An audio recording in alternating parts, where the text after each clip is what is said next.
saying, I need to be baptized by you, and do you come to me? But Jesus answered him, let it be so now, for it is proper for us in this way to fulfill all righteousness. Then he consented.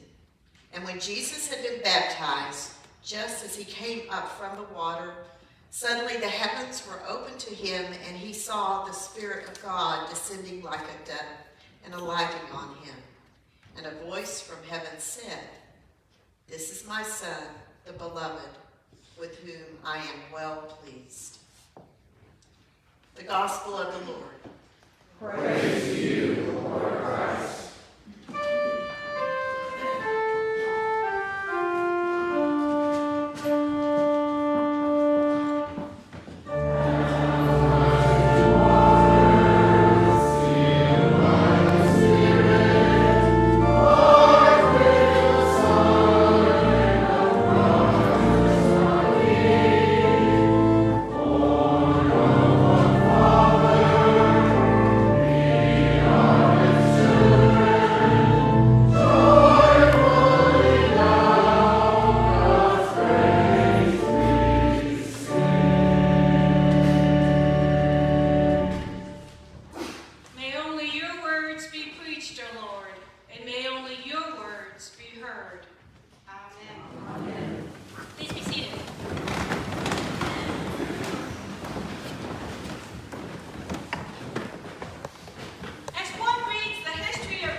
Before the story,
by John at the Jordan River, which is where John was. Thereupon John protests, knowing that it's Jesus who should be baptizing him.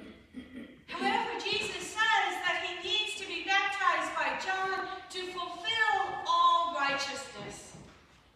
Now, righteousness can be a complex word. In its most simplistic definition, it means to do the revealed word of God. Do. Righteousness is an action word. It is not enough to know the will of God. The righteous carry out God's will. And here Jesus is being obedient to God in his desire to be baptized by John. Thus we see a pattern in these first few verses. Jesus going to John, Jesus submitting to baptism at the hands of a lesser one, Jesus doing God's will. Here in Jesus' very first public act of ministry, he sets the tone for his entire life, the tone of a servant.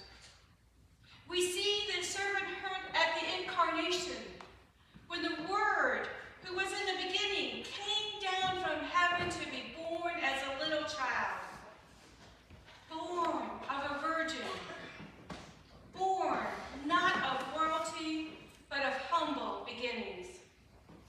We see this servanthood on the night before he died, washing the feet of his disciples. How many of you are going to wash people's feet the night before you die? Dying. Speaking of dying, isn't that the ultimate act of service? And Jesus died for our sins, not his own, but ours. When Jesus was baptized, Matthew gives us the longest scripture quote in his gospel. This is my Son, the beloved, with whom I am well pleased. Now this comes from Psalm 2 and Isaiah 42. Isaiah 42 you may know as the first servant song. In fact, some Bible translations mark that part of scripture off, naming it the servant, a light to the nations. The prophet Isaiah, in a series of short songs, identifies the primary mission of the people of Israel to be of service of the world. And particularly, he sees that someone who dedicates his life to serving others is closest to the heart of God. So whichever way we look at this passage, we see evidence of Jesus as a servant. Reverend DePaula told us that our foundation is laid upon Jesus Christ, and we are intentionally named Christ Church. We look to Jesus for our salvation, our direction, and our role model. By being baptized, Jesus establishes his identity with those whom he came to save, with us. Throughout all of Scriptures, Jesus teaches us the imperative of servanthood. Jesus' ministry was fulfilled as a servant. And that is how we are going to continue to build upon the foundation that has served Christ Church so well for 137 years. As we move forward, despite all the uncertainty in our lives, we will remain steady, humble, faithful servants of God. Now, you and I may not have the strength, but you do remember our refrain that says, "The Lord shall give strength to his people." We may have doubts, lack of clarity, an endless list of reasons why we don't have the strength, why we can't do that. However, overarching and defeating any of our cannots is the power of the Holy Spirit. We heard that when Jesus was baptized, the heavens opened, and the Spirit of God descended like a dove and alighted upon him. And a voice from heaven said, "This is my Son, the beloved, with whom I am well pleased." upon Jesus, so the Holy Spirit lights upon us. It is by the power of the Holy Spirit that we will move forward in faith, in strength, and in confidence. The Holy Spirit will carry us safely into this next decade and years beyond. Our role is simple. Our role is to be servants. Now, maybe you've already made your New Year's resolutions, or maybe you're the person who doesn't make them. But for the health of this parish, I want to encourage everyone to make a new decade resolution. To be faithful servants of Christ. To have a humble attitude, a servant's heart. To walk, figuratively, 70 miles before we interact with others. Let us go where they are. In their minds, in their lives, in their circumstances.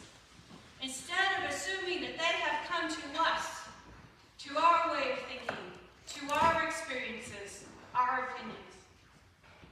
Our mission statement is knowing Christ and making him known, and most of you know that, especially since it's printed on the bottom of every page of your service booklet. But what may be lesser known is our vision, which is to be a loving and open family with members across Temple and Central Texas. To be a compassionate community, caring for one another in a warm, welcoming atmosphere. To be a fellowship of disciples seeking to grow in our relationship with Christ in a spirit-filled church while opening our hearts to God's presence and power. And to be a congregation standing on the truth revealed in his word. And so, Almighty God, we pray that you would allow the Holy Spirit to truly work in us, to have space in our lives, so that as your servants, we may continue to grow your kingdom. Amen.